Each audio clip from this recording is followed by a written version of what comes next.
जामखेड धरणातून पाणी घेऊन जाण्यास ग्रामस्थांचा विरोध, जल समाधी घेण्याचा निर्णय।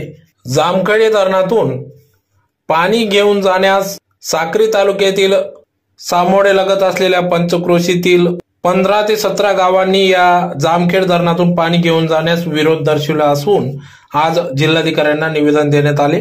सदर क्षेत्र पेशा क्षेत्रातून येत असल्याने येथील जामखेड धरणातून पाणी गोळ्यामारसाठी देणार नाहीत असा ठाम निर्णय येथील गावकऱ्यांनी घेतला असून यात जामखेड धरणात सर्व 15 ते 17 गावातील शेती ही संपादित झाली असून शेती धरणात गेल्या, परंतु पाणी आमच्यासाठी आरक्षित ठेवण्यात यावे अशी देखील मागणी या ठिकाणी गावातील ग्रामस्थांनी केली असून पाणी गोळ्यामारसाठी या जामखेड धरणातून घेऊन जाणार असल्याचे या ठिकाणी समजते। तर सदर या जामखेड धरणातून पाणी घेऊन जाण्यास येथील 15 ते 17 गावातील ग्रामस्थांचा, ज्यात नवेनगर, पुनाजीनगर, खापूर, धनदाई, दवडीविहीर, जंजाडे, जबापूर, मोहाणे, शिपी आदी सर्व 17 गावांचा समावेश असून या गावातील ग्रामस्थ सरपंचांनी या पाणी घेऊन जाण्यास, जामखेड धरणातून पाणी घेऊन जाण्यास विरोध दर्शवला असून या जामखेड धरणातून पाणी घेऊन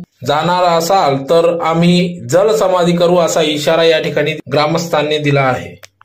जामखेडीचं पाणी घोडेमारला जाऊ द्यायचं नाही। जामखेडीचं पाणी घोडेमारला जाऊ देणार नाही। जामखेडीचं पाणी घोडेमारला जाऊ देणार नाही। 17 गाव आमची एकता आहे। ओके, मी मारू शांताराम पवार, नवेनगर या गावाचा रहिवासी आहे आणि आमची समस्या अशी आहे की सामोड्या ग्रामपंचायतीसाठी जो डायरेक्ट धरणातून, जामखेडी धरणातून पाणी घेणार आहे त्या घोड्यामाळसाठी, तो आमचा विरोध आहे। आणि या विरोधासाठी आमचे गावाजवळचे जवळजवळ नवेनगर, पुनाजीनगर, तापूर, धनगाई, चिपी, मोहाणे, जबापूर, दवळीर, जंजाळे या गावांचा विरोध असल्यामुळे आम्ही आज कलेक्टर मॅडमांकडे निवेदन देण्यासाठी आलेलो होतो। तरी ही मागणी आमची रास्त आहे आणि आम्ही काय म्हणतोय की आम्हाला पण विश्वासात घेऊन किंवा ह्या गोष्टी करायला पाहिजे होत्या।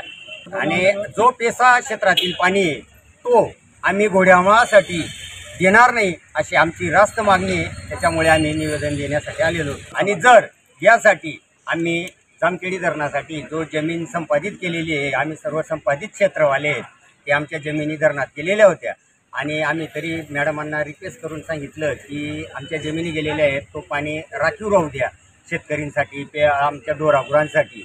पण त्यांचं म्हणणं असं आहे पाणीसाठी कोणाला अडवता येणार नाही किंवा असं तसं, पण आम्हाला ते काही मान्य नाही। जर कधी आमचा पाणी घोड्यामाळासाठी घेऊन गेले तर आम्ही जलसमाधी द्यायला तयार आहोत।